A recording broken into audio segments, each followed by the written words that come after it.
Welcome to That's Good for Footy. Forget about the heartbreaks, the agony and heartaches.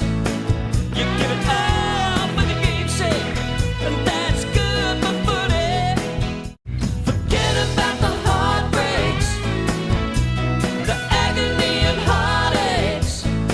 You give it up for the game's sake, and that's good for footy.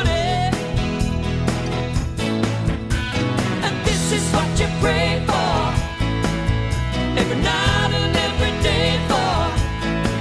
You give it all, then you give more. That's good for footy. It's good for footy. Good evening, everyone, and welcome. How are you? Wow! You know, at some stage tonight, I want to hear Collingwood. All right? But we won't do it just yet. We'll get the boys out here first. We'll have a little bit of fun with them. They're as eager. They're chomping at the bit out the back to get out here and see you all. I've told them there's about 30 people here, so that's going to be really interesting when they walk out and see 190 of you. Welcome to That's Good Footy, the family-friendly, live and interactive footy panel show. This is the fans where the players meet the fans and the fans meet the players. These shows are for the passionate supporters. These shows allow you to see the players be themselves. I'm ready, let's go. Collingwood show, November the 15th. Please welcome to the show. He is our first panellist. He was born on the 31st of May 1993. He's played a total of 197 games and he has kicked a total of 83 goals. He made his AFL debut back in 2013. When he plays for the Collingwood Football Club, he wears a premiership medal around his neck and the number 6 on his back. Could you please welcome to the stage, Tom Mitchell. Good old Collingwood forever. They know how to play the game. Side by side they stick together to uphold the Magpies' name. I thought you'd all be upstanding. See the barricades are shouting. All right, that's good. Very nice. Thank you. Yeah. You've got to save that now because Steelo wants to hear the same thing when he comes out. But how good is it? Tom Mitchell's here. All right. Good to see you, mate. You're looking actually very well refreshed. You've had a little bit of time away, done a few weddings, probably had a little bit of time on the beach, sipping pina coladas, that sort of thing. Well, you got to celebrate a premiership, so I've done a little bit of that. You've got to do it in style. Yeah, I've done a little bit of travelling. I went to America, which I like to do each off-season. I was there for 2 weeks. Came back for a good friend's wedding, and now I've been in Byron Bay, so making the most of the premiership celebrations. But love it. yeah, it's almost time for pre-season, so we can do it all again. Oh, here we go. Oh, you're getting us excited now. All right, let's get our second panellist out here. He was born on the 2nd of January in 1991. He's played a total of 309 games. He's kicked a total of 190 goals. He made his AFL debut back in 2009. And when he plays for the Collingwood Football Club, he also wears a premiership medal around his neck and the number 22 on his back. Could you please welcome to the stage, Still Sidebottom. Good old Collingwood forever. They know how to play the game. Side by side they stick together to uphold the Magpies' name. See the barricades are shouting as all barricades should. Oh, the premiership's a cakewalk for the good old Collingwood. Well done, everyone. Well done, seriously. Guys, you walked out onto the stage at AIA, down at obviously the training ground, after you won the premiership flag. You walk out onto the stage, you get introduced one at a time. There's 10, maybe 50,000 people there.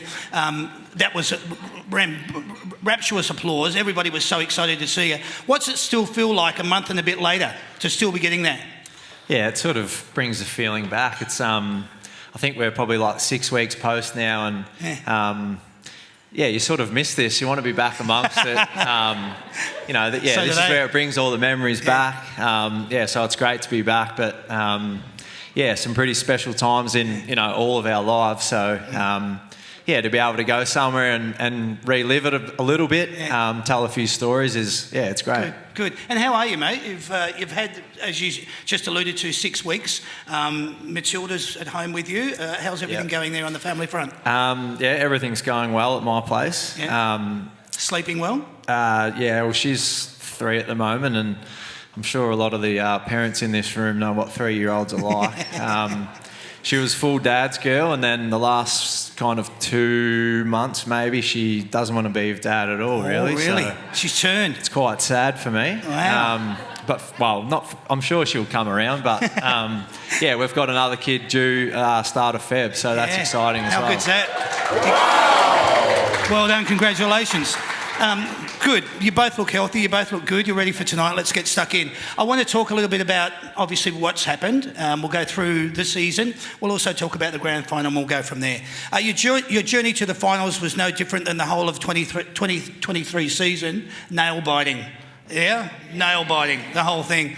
7 points over Melbourne in the qualifying, 1 point over GWS in the prelim, and ultimately 4 points over Brisbane in the granny to become the 2023 AFL Premiers. Huh? Still going.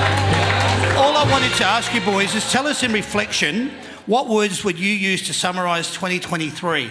And I'm talking about the whole season, right back to pre-season of 2022, when you first came to the club.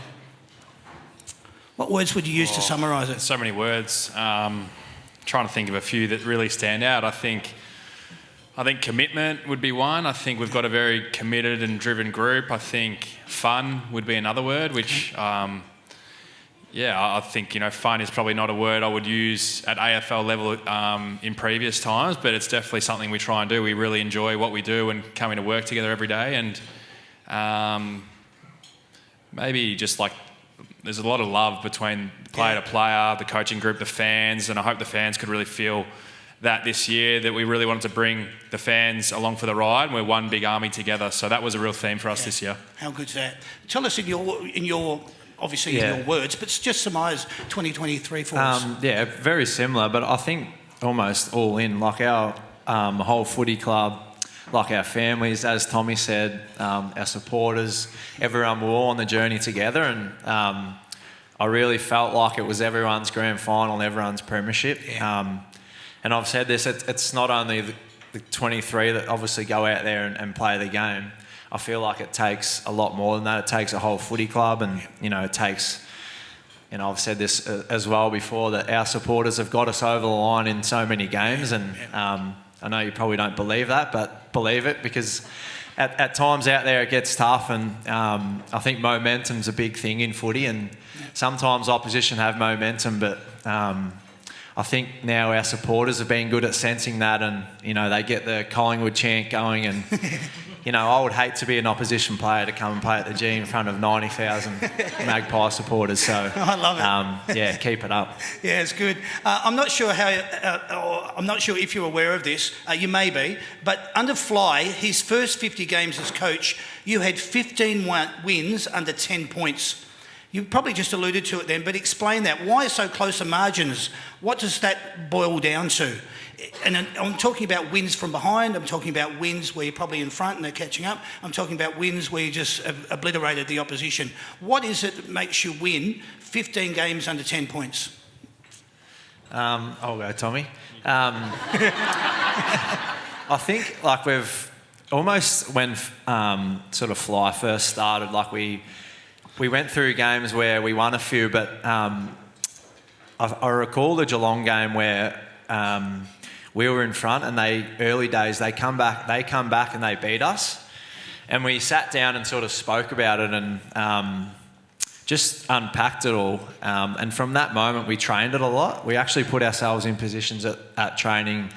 The last 2 minutes of a drill or whatever it would be, whether we were in front, we need to win the game, whatever it was. So, we've practiced it a lot, and we've also spoken about it as well, like how guys were feeling in those moments, so that, just little triggers as well. I might say that, Tommy's, shitting himself or whatever, so I can put my arm around Tom, whatever it might be. So just knowing how guys are feeling in different situations as well definitely has helped. But I'll definitely say, training and putting ourselves in those positions. Wow. So it's not just about reading the play, it's also reading your teammates. There's a lot of that support. To follow on from this, where does the cohesion and the buy-in come from? Is it the structures? Is it the systems? Is it the game plan? Or is it the coach and the way the players are managed and obviously supported? What is it? What do you attribute your success to?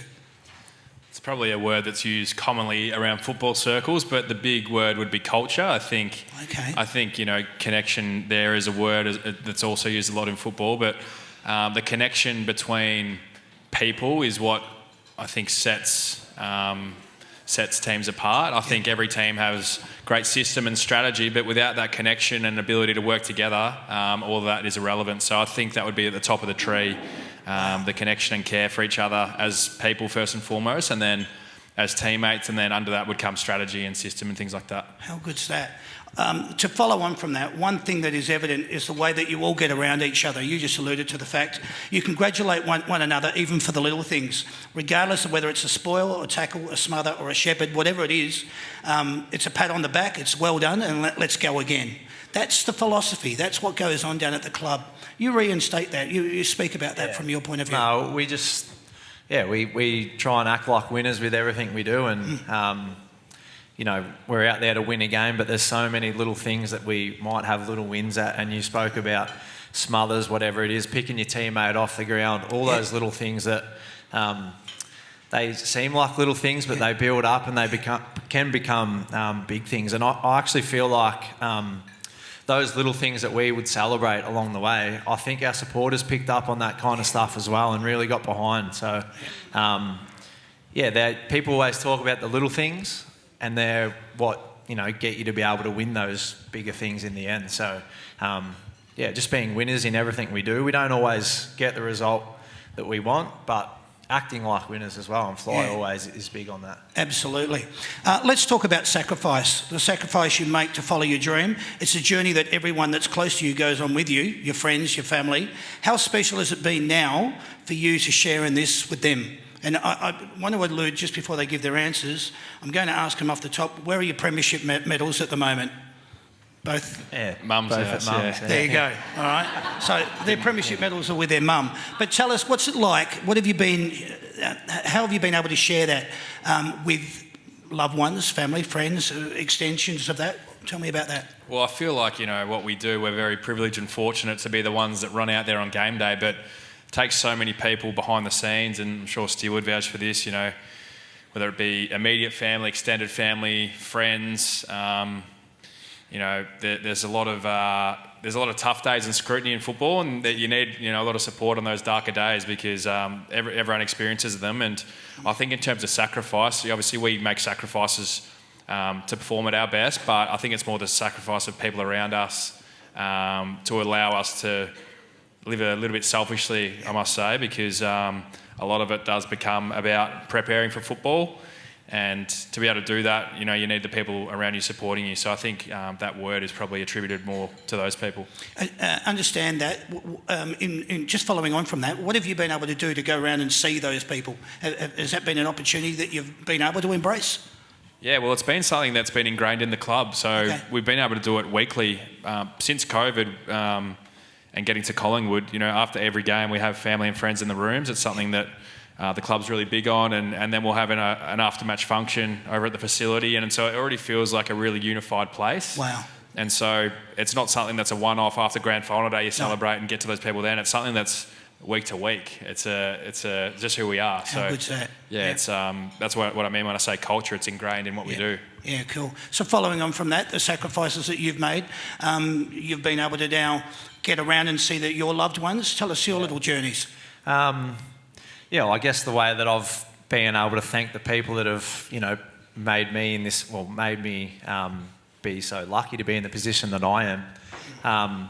Firstly, obviously, when we won the game, like having my wife and Matilda out on the ground, I think that, other than the final siren, was probably one of my favourite things. Just seeing Matilda be able to run through the streamers and all that kind of stuff is pretty special. But I'm not here without Alicia, all of her support, like all my parents. I was lucky enough a few weeks back to get the Premiership Cup just for a day or overnight. So had some people come over to my place and just have some photos, and it's actually it's amazing. One of the guys who lives over the road from me, I just messaged him one afternoon when I had it, and I said, "Look, are you free at 4 o'clock?" He goes, "Nah, sorry, mate. I'm working in the city." And I said, "Well, I've got the cup if you want to come home." And he said, "I'll be home in half an hour."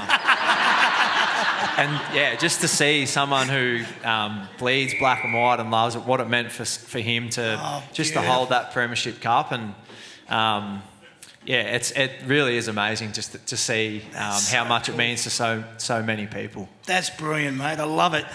Cast your mind back to grand final morning. You both wake up. Where was your head at? Was the game the first emotional thought you had when you opened your eyes? I haven't thought about... I've reflected a lot on the game itself and everything post, but yeah, this is something I haven't thought about a lot. I remember waking up and I felt, personally, I felt pretty calm, and having played in the grand final before, played in the losing one in Sydney in 2016, pretty anxious, pretty, not sure what to expect in terms of a huge crowd, and I don't know, I just felt so cool, calm, collected, whether that's from the messaging from the coaches, we'd done all the work, I was just very confident to go out and know that whatever happened, that we'd done everything possible. So it was, I don't know, the whole game itself was a bit of a blur. Like it seems as though it just went by. Like there's certain games when I think when you're overthinking, and they're the games you don't play in, but when you're in this sort of flow state and everything's just sort of happening and the game goes like that, they're the games when you know you're really locked in. And there was one of those days, it felt as though, the game flew by, and it just meant that we were just so entrenched in the game, and that felt like the whole day. Brilliant. Love it.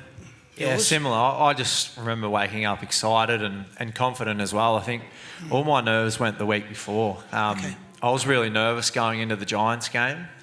I feel like there's unknown. Like if we win, we're going on. If we lose, clearly we've done. Whereas you get to the grand final, you know it's at the end. Whether we win, whether we lose, that's it. So.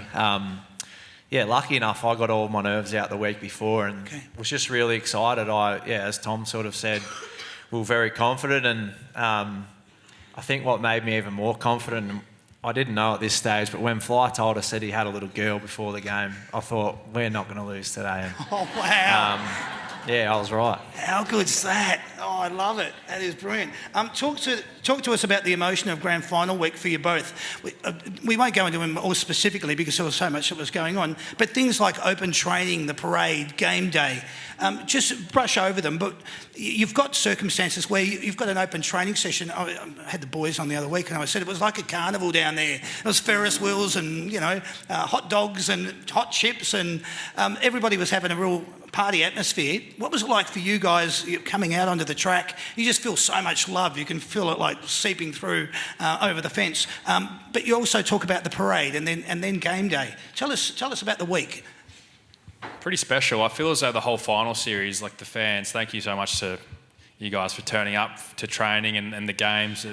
It really does give us energy. Like those training sessions, you find extra gear because just such an atmosphere, and I think Brazzy's made it his staple, Braden Maynard, that, in a few of the finals training sessions, we'd do a lap and then he'd start getting them all up and doing the Collingwood chant, and we'd have a bit of fun with it, and that sort of extended to the parade, and it's sort of a surreal feeling. Like I don't know, but I assume that, no other club in the land would get that much support from their fan base, which we're fortunate enough to get, and it's, you pinch yourself with how lucky we are. So yeah, they were some pretty cool memories.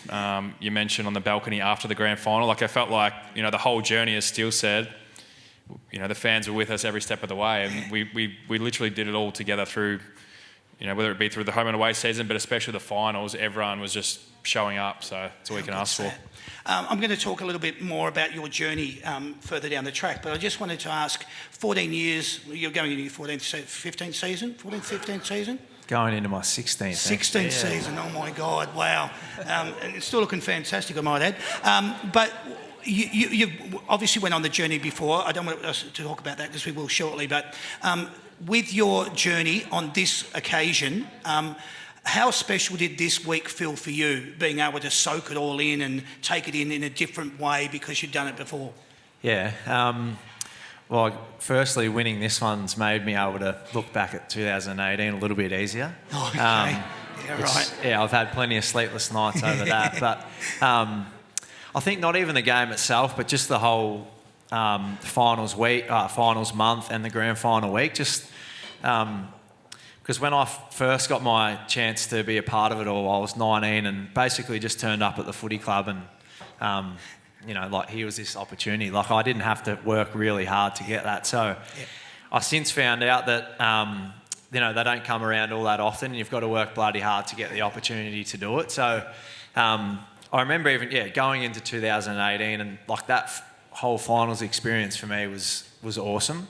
But then, this one just went to a whole nother level. Like I just made the most of every situation. Tommy mentioned like training. It was unbelievable. And I think like we could literally have, egg and spoon races at the club and we'd have 10,000 supporters rock up for it. They turn up for everything and it just makes everything so special. I've touched just to be able to, take Matilda through the parade and have her in the back of the ute with Howie's little son as well. It's something that I'll remember forever. And just as I said, I'm very lucky to be able to be a part of it for, I've been in 4 or 5 now. So, I'm pretty happy now to be on the winning side. I bloody love it. I did allude to the fact it's a balance between keeping it real and soaking it all in. Still, it's been discussed ad nauseum about your age and the mindset of you appearing in your first grand final back in 2010, thinking how good is this, a 19-year-old playing in your first year in a grand final debut. It would be another 13 years, as you just said now, before you would get to taste that success again. Obviously, you've had the chance to soak it all in this time around, sharing it with Alicia and Matilda. What has all the emotion, what's it been like now that you've had time to reflect? And I talk about where you are now. What's it been like to be able to reflect upon 2010, 2018, 2023 and everything that you've experienced? Where do you look at your career? Well, I suppose being so close to, the one that we've just won, I haven't really even, thought too much about what happened in the past because I've, the last 6 weeks have been so enjoyable and the best thing is we're still premiers for another 10 months or so now as well. There you go.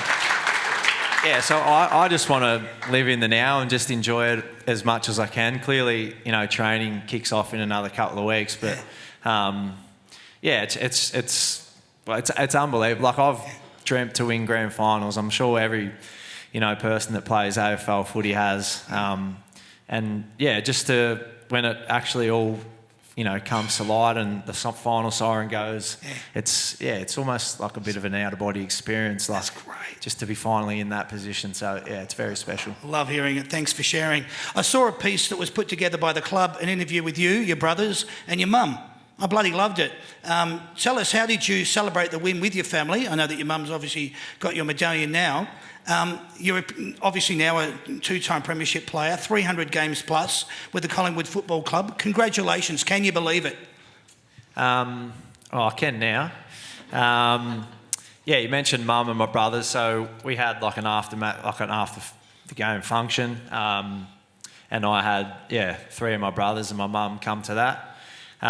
So that's how I celebrated with them. I didn't see them once we left there. I don't think I've seen them since. So I haven't been back to Shep. I'm heading back to Shep actually on Friday, so I'm sure I'll run into them again. But that's sort of how I celebrated with them, and I'm sure I'll do a little bit more celebrating on Friday. I just thought it was a beautiful little documentary, a little piece that was put together. It was nice. You were obviously, Mum, don't cry, all right? Just hold back. But it was beautiful. It was great to share and see you with your brothers. I thought it was really lovely, and hopefully you have a wonderful time when you get back there. Tom, firstly, congratulations to you. I want to take you back to January 2019. You break your leg in a pre-season training incident. You miss all of 2019 season. Where was your head at during that period? Yeah, funny. Steele and I drove out together tonight, and I sort of mentioned, this is where we used to drive out to Hawthorn. We'd get off at Wellington Street or Road. Wellington Road, yeah. Road, yeah. Haven't been there for a while. It's been a while, yeah. And like I remember looking over that building and, like it brings back memories, like so many good memories at Hawthorn, but that was a really dark day. And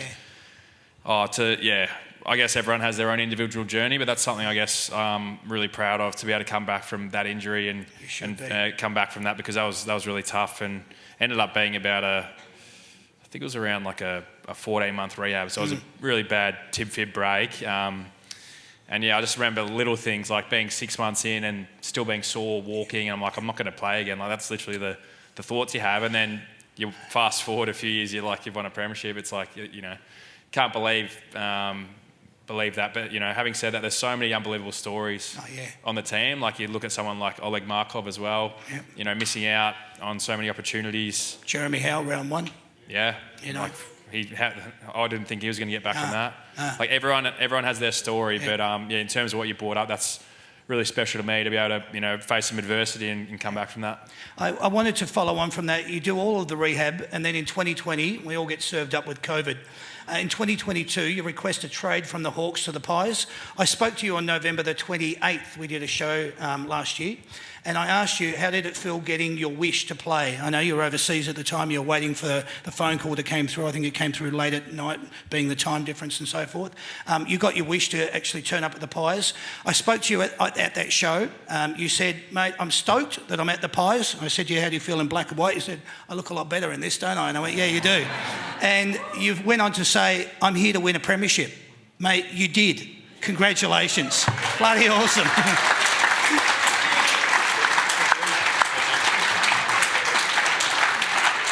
I wanted to quickly surmise. You talk about 2019. At the real low of your life. A broken leg. You come back. You do the rehab. You get a trade. You get your wish, and now you're a premiership player at the Collingwood Football Club. My hat goes off to you. I get you on this show because I bloody love you, and I'm really proud of you. So well done, and you as well. Still, don't forget. Love you both. You played 26 games this year, Tom, with an average of 25 disposals, 15 handballs and 6 tackles. Exactly why you were brought to the Pies, to play in the elite midfield group and do what you do. You are most deserving of the premiership medal. You are now able to hang around your neck. How does it feel to be a premiership player and a Brownlow medalist? Well, Steele always tells me it should be his Brownlow because he came second by a few votes. So. Anyway, sorry, mate. What was the question, sorry? It doesn't matter. Just embrace it. You're a premiership player and a Brownlow medalist. Thanks, mate. Yeah. Guys, you're no doubt aware that you guys have all formed something really special, something that everyone in life and everyone at a footy club tries or aspires to achieve in their lives, and that's a bond shared through success, one that will be there for 10 and 20-year reunions. This will be carried with you for the rest of your life. What was this spoken about at all leading into or during the finals? That kind of bond that you will be sharing. It's funny. I've had 3 coaches. I remember Mick Malthouse used to say that, you play with a lot of people over your time, and you might walk past someone who you've played with, from across the road, and you'll just wave to them. But when you win a premiership with someone that you've played with, you'll cross the road and you'll give them a cuddle. So to have that bond now with, with 40-something people now, because I've been so lucky to do it twice, it's remarkable. But I feel like this group that we've got right now, regardless if we won that premiership or not, and it's easy to say because we did win, but I feel like the connection and, Tom said, the love that we have for each other at the footy club, and I'm sure all you guys see it as well, the way we go about it, that those bonds will be there well after footy finishes for a lot of us. So sure. We're lucky to have that with the premiership, and I look forward to all the reunions coming up. I bet you do. How much impact does it have on you knowing that there were people there at the game or watching the game at home or in the pub, lifelong Collingwood supporters that will never forget where they were, how they celebrated this win? It will be spoken about for years to come. My question to you is this something you are able to acknowledge now, or is it something that you will have to look at with more meaning when you look back on your footballing career? We had the show the other week, and I got people up, and where were you? Tell us about your experience.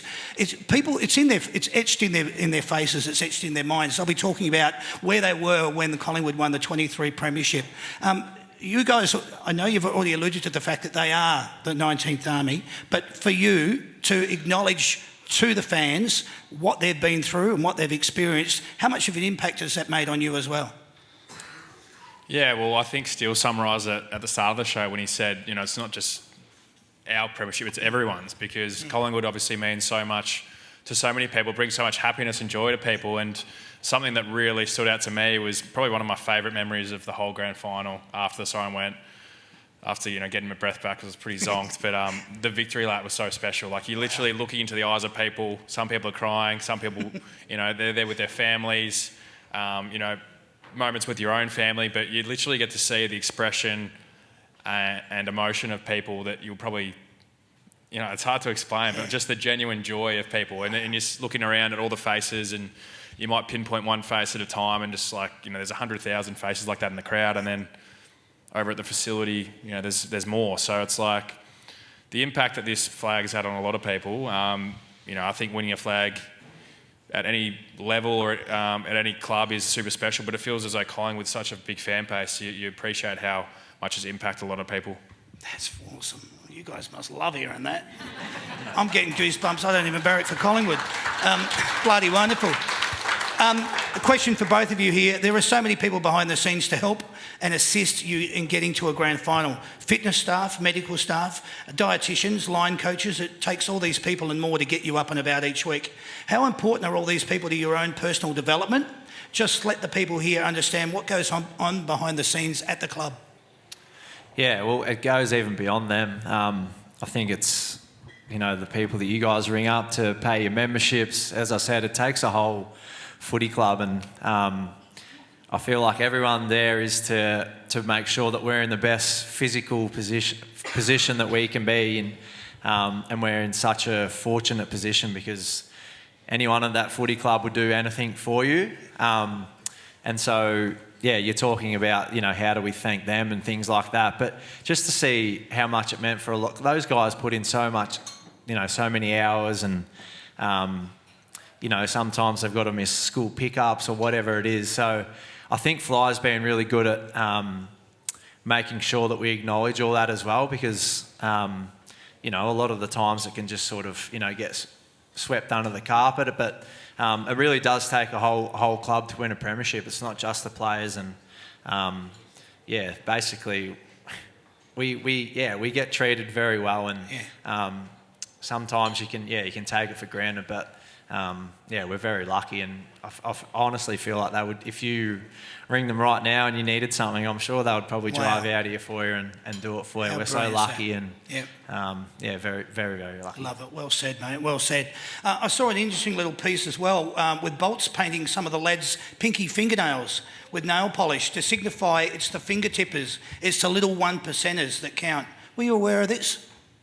I've seen the video of it since. I thought it was a pretty cool theme. I feel as though throughout the season and the finals campaign, we had some really good themes that the boys really bought into. There was a theme throughout the middle part of the season where, you know, the winter months, it might have been July, where, you know, the game's really tough. You're playing at night, it's a bit colder, it's wetter, it's tough footy, and we made a theme. It was sort of like a Tour de France. That was a really big part of our season to help set up our launch into finals. Remember that theme? But yeah, little themes and little things that help trigger players. You know, the coaches, we're very lucky, our coaching group, so much experience, and I think would have to be one of the best coaching groups in the league. They really set us up really well, and that was, I've seen the video of Bolt, so for anyone that hasn't seen it, he got the back line to paint their nails with nail polish, I think with black nail polish, in terms of, you know, there's going to be some moments today where you're going to have to reach and be desperate, and if you might just get the smallest fingernail on it, but that could have an impact to win a grand final. So little quirky themes like that.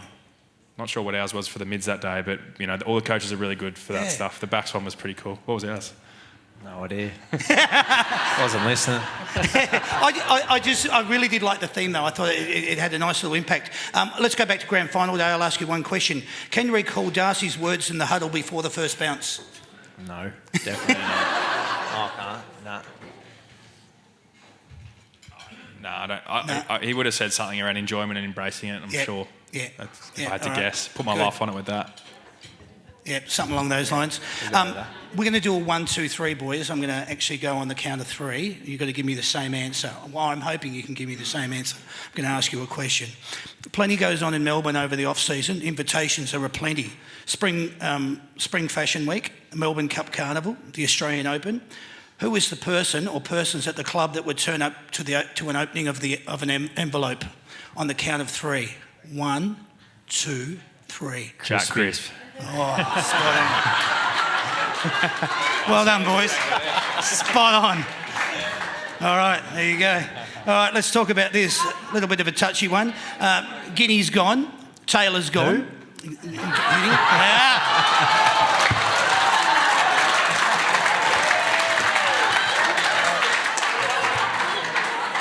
You get that?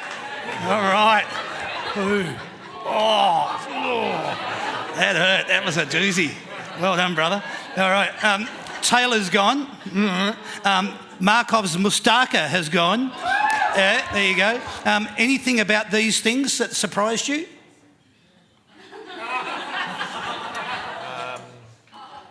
What do you mean? Well, just those things that happened. Guinea's gone, Taylor's gone, and Markov's Mustaka's gone. Was there any of those things that surprised you? What's that game you play? It's like 2 truths and a lie. I feel like if you told me all, that a month or two ago, you'd say they're all lies. You couldn't see all 3 happening. So there you go. I don't know. All right. Yeah, I suppose now, once you sort of sit back and realise what's happened for the trades and for Leggy's moustache to come off, you understand it. But I think with Tay's case, because I'm good close with Tay, I sort of understood it a lot more. Yeah. I guess we got a player in, and Guinea's going to get more opportunity probably somewhere else. So I don't know what Leggy's moustache is going to do now, but give him 2 days, he'll grow it back. One question I wanted to ask you: Sergeant Schultz is in. Have you had the chance to meet him yet? I haven't. No. I met him actually overseas last year. He was on a trip with the Freo boys. I was with a few friends, and we were in Austin, Texas together. So I met him then, and our clubs and the players are very good at welcoming players. Everyone's I've got his number, and he's been already welcomed into the players' WhatsApp group, and he'll be doing a few training sessions before we go back with some of the guys. So he's comfortable and ready to join the group. Good, excellent. All right. Also, special mention from the awards night, Josh Dacos. Your Copeland Trophy winner. How good a year did he have as well? All Australian honours and a premiership player. Not a bad 2023 for him. Yeah. Moving along though, next round 1 has just been announced. Came out in the last 24, 48 hours. Yeah. Next year, round 1 has been announced. Pies will play GWS on their deck Saturday, 9th of March, 7:30 p.m. Yeah, I'm going to move along, all right? They might get, 8,000-9,000 there maybe. Yeah, that's not 89,000, that's 8 or 9,000. 8 or 9, yeah, exactly. Yeah, it could be interesting. There you go. When are you boys back on deck? There's a couple of us older guys who aren't officially required back until after Christmas. Oh, good. Okay. But yeah, I'll be in there a few times throughout December. So I think the first of 4s are due back Monday week. So I don't know what date that is. And then the week after is the rest of the guys. And then, a couple of old heads can come back after Christmas, which is nice. Another pre-season, mate. Whoa, bring it on, he says. What about you, mate? Yeah, so I think it's 4 years and below are back on November 27, and everyone else is back December 4, and then special treatment is Pendles, Howie and Steele, and they come back in January 10. And they arrive on golf carts, no doubt? They come in whenever they want, Boys, all I really wanted to say, and I'm just saying this on behalf of everybody in the room because I've got the microphone, congratulations, you won the 2023 flag. You're going to come back, you're going to be bigger and better than ever. Look out 2024, the Pies are here. Congratulations to both of you. Everyone, put your hands together for them. Collingwood forever. They know how to play the game.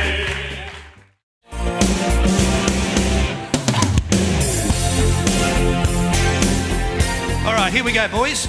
Buzzer's ready. How many people attended the 2023? Anthony. 100,024. Correct, Or you want mate. You're Brian off the mark. Taylor's version. With what, mate? The Brian Taylor version on the commentary was 1,024. Yeah, right. Okay, nice. We'll go with that answer. You're off the mark. Well done. How many goals did the 2023 Norm Smith medalist kick? Anthony. Grant? 4. Correct. 4 is correct. Well done. You're off the mark too. Who was the first goal scorer? Anthony. Anthony. Nick Dacos. Correct. Who kicked a goal with 1 minute 36 seconds left on the clock in the first quarter? Anthony. Anthony. 136 left was... no, gone. Gone? My check. Brody Mychek. Well done, mate. You've stolen the points. Who went off the ground with the HIA with 4:30? Anthony. Nathan Murphy. Nathan Murphy is correct. What did the young kid say to Nick Dacos when he... Anthony. You should be so proud. Oh, very good. He's good. Yeah, he is good. I'm just going to put my mic down. I've seen it once or twice. His glasses are square, just like the TV set. He's been watching a lot of TV. Just throw well a couple done, on mate. there where you steal. I like Jeez. it. Who kicked a goal after the siren in the first quarter? Anthony. Anthony. Jordan De Goey. Jordan De Goey is correct. You're 13 down in the second with a little over 7 minutes left on the clock. Who marked and goaled from outside 50? Anthony. Anthony. Jack Crisp. Jack Crisp is correct. Well done, mate. He not only watched it, he's very quick. Who kicked the ball to Bobby Hill? Anthony. Jack Ginnivan. No. Oh, no, it wasn't. No. It was the lead up. Oh, no. Who kicked the ball to Bobby Hill for him to take mark of the day and subsequent goal? Yeah, it's Jeremy Howe. Jeremy Howe is correct. Well done, mate. All right. All right. I'll share it with you. I haven't even asked that many questions. That's fantastic. Well done, mate. All right, here we go. Question number 10. All right. Who put you in front with a goal after the siren at the half-time break? Anthony. Jack Crisp. Jack Crisp is correct. There's 5 minutes 31 left on the clock in the last quarter. What happens? Grant. Yes. That was when Steele takes a great mark and gets a 50-metre penalty. No. No. Anthony. 5:31. Yes, 5:31 left on the clock. What happens? Charlie Cameron scored a goal over his head. That's correct. There it is. That's where That's I'm what going happened. first. Bugger. Yeah. Thanks, Steele. You're around 3 minutes. You're I think, coming, still. mate. You're coming. Don't worry about that. 14 seconds left. The Pies are back in front off a goal from? Anthony. 14 seconds left. Yep. No. 14 seconds later, the Pies are back in front off a goal from? Jordan De Goey. Yes, correct. Well done. There is a mark on the wing. It's out, and a subsequent 50-metre penalty is paid. Who goes back and kick a goal from outside 50, which is one of the biggest goals of their career, which has now been described as somewhere around 80 metres? Grant. I think it might have been Steele. Steele. Yes!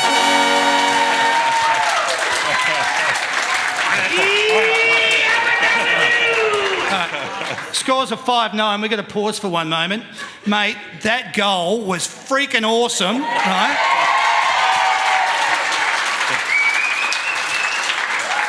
I don't want to stamp on that because you deserve every bit of it.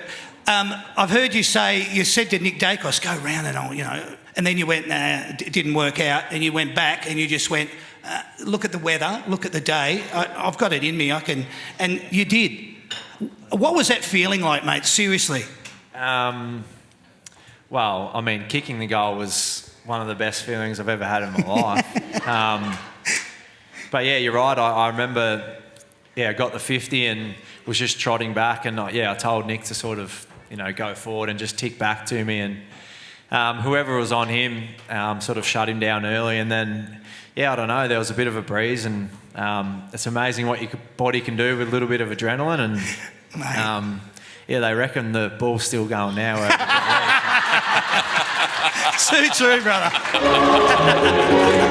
Excellent. Well said. Thank you very much. Back to the quiz. Which Collingwood player kicked 2 goals and had 25 disposals in his 214th consecutive game? Anthony. Jack Crisp. Jack Crisp is correct. He's doing that well. I'm saying Anthony now. What was the last thing Bobby Hill said after accepting his Norm Smith's medal? Anthony. Anthony. Up the pies, woo. Oh, brilliant. Well done. It was actually woohoo, but we're going to give it to him.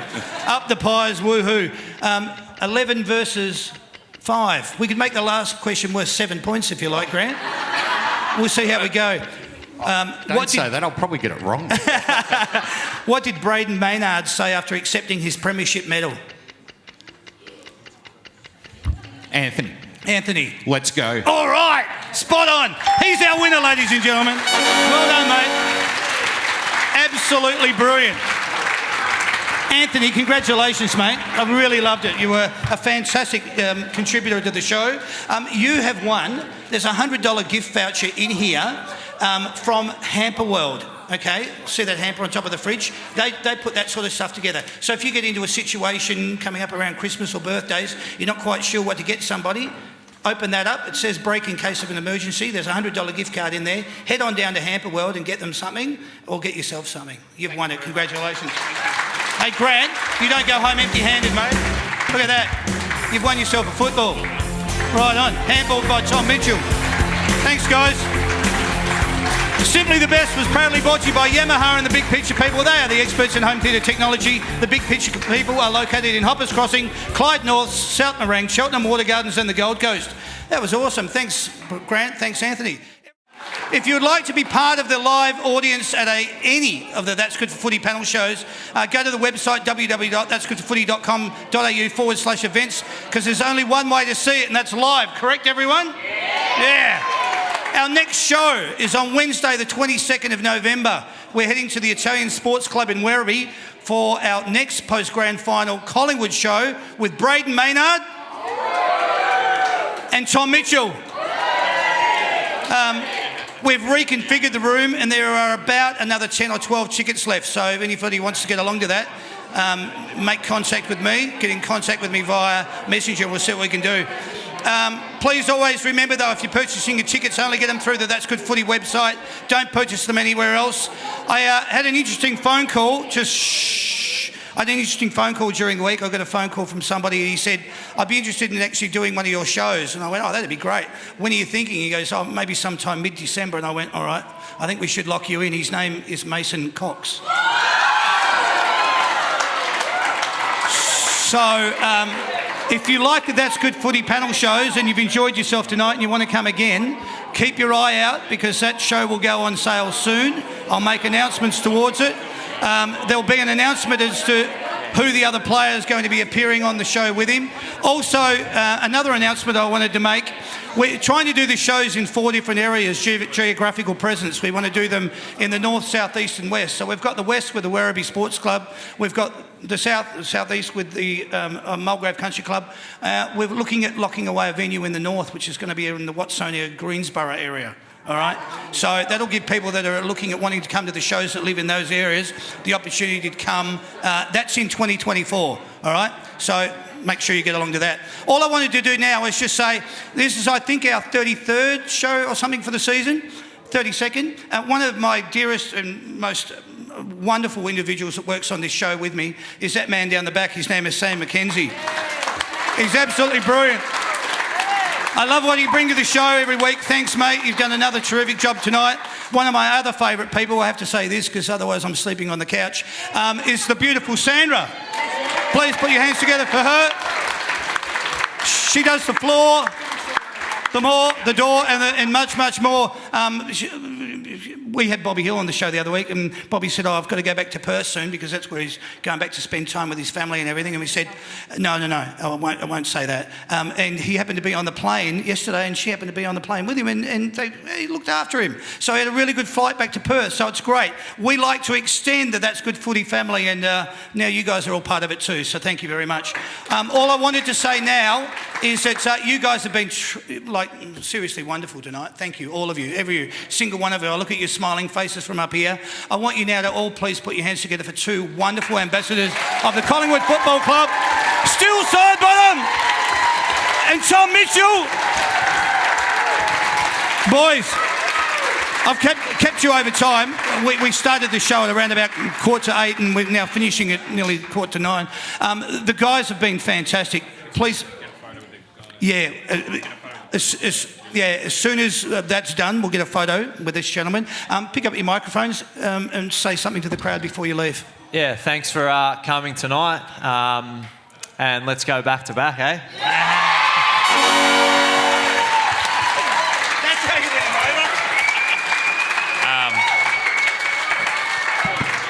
Yeah, Steele did the formal part, so I might just start a Collingwood.